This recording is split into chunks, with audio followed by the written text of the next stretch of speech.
sector through education. So in education, we have civil society actors. Those are groups. So they may be any association. They may be a profit-oriented association even, that cooperatives, just like that. So these civil society actors taken at broader level, they can come together, they can have their own plans, then they can be a partner in negotiation.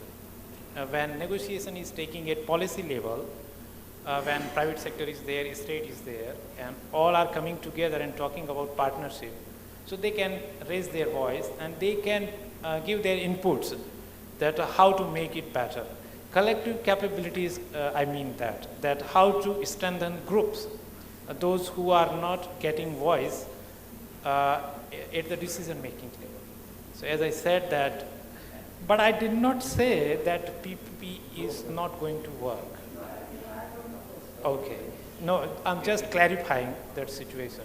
PPP is having potential provided all the three groups are equally representing voice of humanity.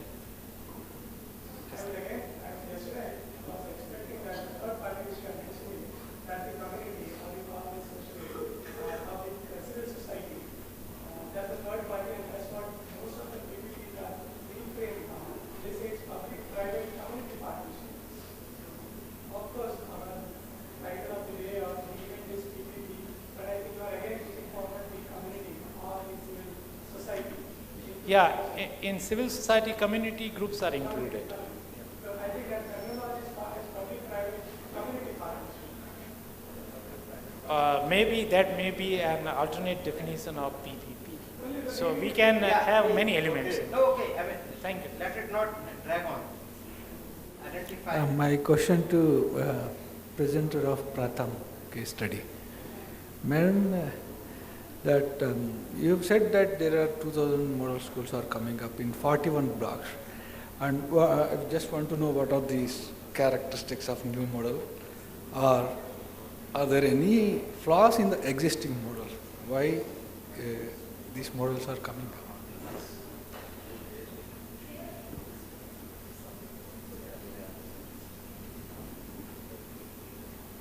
The Ministry of HRD, they want to establish at least one model school in each block, in one district, so that the other black schools, they can learn from the model school. That is the only objective of this matter behind this model establishment. Okay. Huh?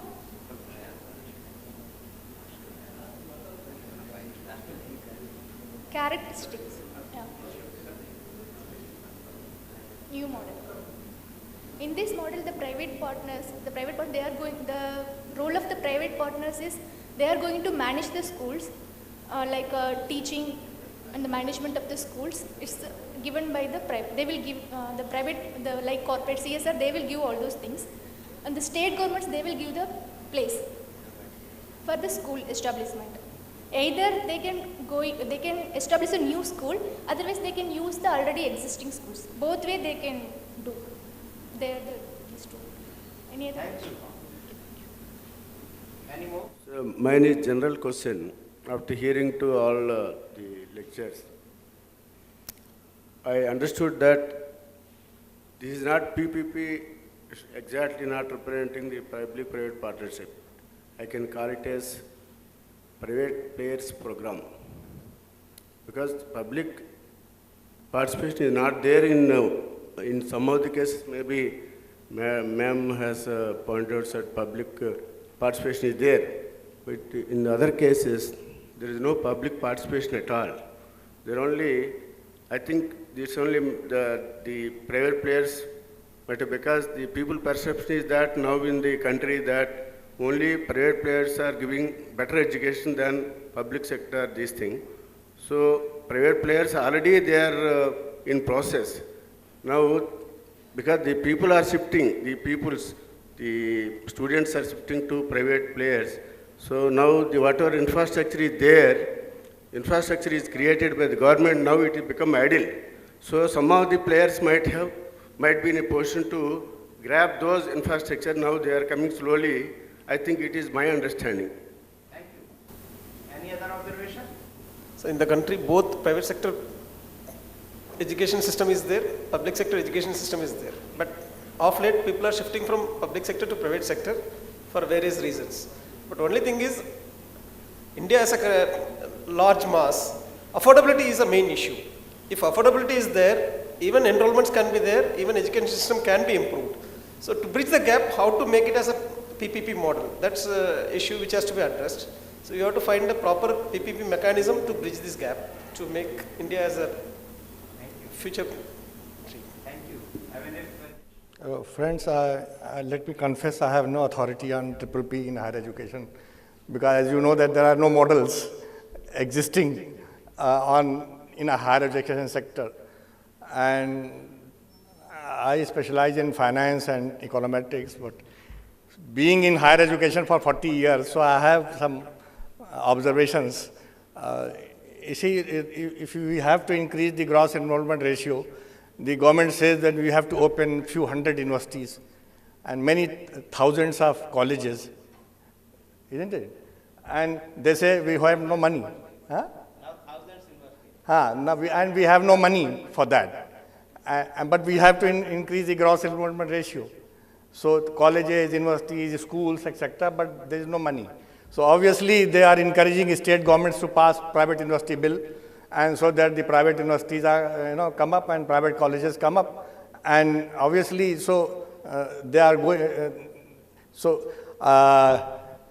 I don't see any, those public funded universities are, those who have started 5 years back, they are struggling to get teachers in remote areas like Hyderabad, Delhi is also not getting teachers. And forget about Dharamsala and Mahendragarh and those places, teachers are not available. So, there is a parallel system going on. There is a private sector universities are coming up, and they have opened public funded universities. And both the sectors are suffering from faculty, and lots of teachers vacancy are there, but no applications. Even in Delhi, we don't get applications. We advertise professorship, there's no teachers. So now, you see, it's very complicated. You have parallel system, no partnership. You have private sector growing in higher education, and you have public sector, and they are theoretically inconsistent. I don't think they can have a partnership, because if you leave Azim Premji Foundation or maybe Shivnadar University, they say we are on philanthropy and this is our personal wealth that we are spending on education. So they might be giving cheap education and they are not earning any profit. But other private education universities, they are all like business enterprise. So they want profit. So if the private sector and public sector collaborate, and public funded universities, they don't want any profit. They say like a government's responsibility to provide subsidized education. It's almost free in public funded universities, Delhi University, Jamia, everywhere. The higher education is almost free. But private sector cannot provide that kind of education free. So there is serious, my point is that it is theoretically inconsistent to have a partnership between public sector and private sector in higher education and maybe in secondary education, because they are interested in profit. Why should they come and invest in such a amount if there is no profit? So I think only two exceptions, Shivnadar and Azim Premji Foundation, they may not be into profit business, but all others in Greater Noida, and you see they're all making profits. So I don't think there is a possibility of, and second related issue is the shortage of faculty. Even if we have a parallel system, public funded universities are not getting teachers and private universities are not getting it. Those respectable business houses like Premji and Shivnadar, they are able to attract, now they are attracting teachers from the public funded universities. They are giving them double salary from JNU, from Delhi University, and they are going to Shivnadar, So we have a very small pool of teachers, and they are being, like offered very high salary, and they are leaving public funded universities. So that's in itself is a big problem, And why? Because of, I think, the good schools, the new MAs, they are not going into teaching. They are all going into corporate sector. So the way we started, like a lecturer in a college, then you do PhD, then you go to university, and that model is not there in Delhi University colleges. The best colleges do not get MA Economics from Delhi School of Economics to teach. The 100% placement of MA Economics batch in Delhi School of Economics, nobody wants to teach. So that in itself is a big problem. So I don't, that's why you have seen there is no model existing in all the presentations. Why? Because it is inconsistent. Either they should be allowed to, make profits. So I think the way Chaudhary Sahab told that they have different goals. So it is very difficult to combine together if they have different goals. Okay, thank you. So they are our sponsors, NSIC, so they would like to speak. Good morning, all of you. I am Somasekar, Chief Manager Technology from National Small Industries Corporation, that is NSIC. And first of all, I would like to thank IPE and ICPE for conducting an international conference, which is basically on PPP. And from NSIC point of view, we are already into this public-private partnership mode for skill development training. Skill development in the sense, it is something like bridging the gap between the industry and the institute. Basically, all the institutes, whatever your colleges we are going, there is always a gap. The industry wants some set of skills which the people who are coming out of the college may not possess. So to avoid the specific gaps and to make the people job ready, we designed some of the programs, mostly on electronics, and which is PCB designing and something related to how to make the circuit components. And these courses, because the industry is waiting for the people with skill, and they are getting employment around 60% once they are trained at our centers, which are under PPP mode. Basically, the mechanism what the NSIC will follow is, we are giving the basic concepts and the training material, and which is online, we are giving some classes also. So from Delhi, we are having a video conferencing facility through which our expert teachers will teach all the students who are enrolled in the PPP centers. So here, the basic mechanism is, instead of making the student to come all the way to Hyderabad or Chennai or some big town or the city, they can sit at their own village or in this place where they are staying, and still they can enroll under PPP mode in a specific center, and they can get the training that is required. And these skills are the basic skills. We are not talking about the very big jobs and something which we are getting the salaries in lakhs of rupees. We want to employ the people who are at +2 or something like the ITI people and diploma people, and to make them get the right jobs, or to make them to work in an industry once they come out of their colleges. See, whatever the basic skills that are required, we already developed the content, and which we are delivering through our video conferencing facility, which is helping them in getting the jobs once they come out of their colleges.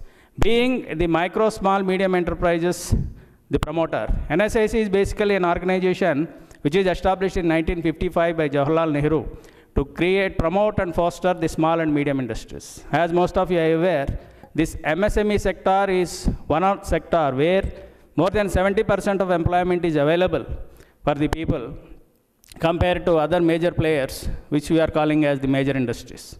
So if you take the statistics, for every 1 crore of investment in a major industry, the number of jobs available is only 12.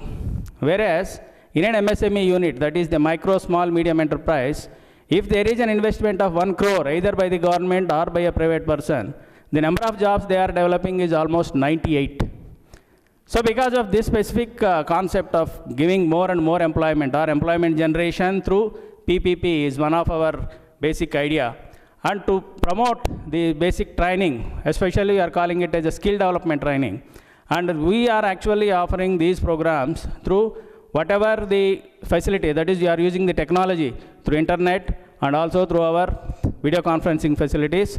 Our people sitting at Delhi, they try to deliver the content to the boys who are actually lack the specific skills and who are actually lack the confidence. We can say they read everything, but they don't know how to implement, or they are actually ready to work. At the same time, they are not able to put forward their ideas or their specific skills into working place once they lack the specific confidence. So which is provided by this PPP mode. And here one advantage what this PPP is having is the infrastructure, whatever that is required is actually created by PPP, and content and delivery is taken care by the public, that is the NSIC. So thank you all of you. Thanks for calling. Thank you. Just to wind up, and actually I wanted to speak something, but nothing special, no special wisdom.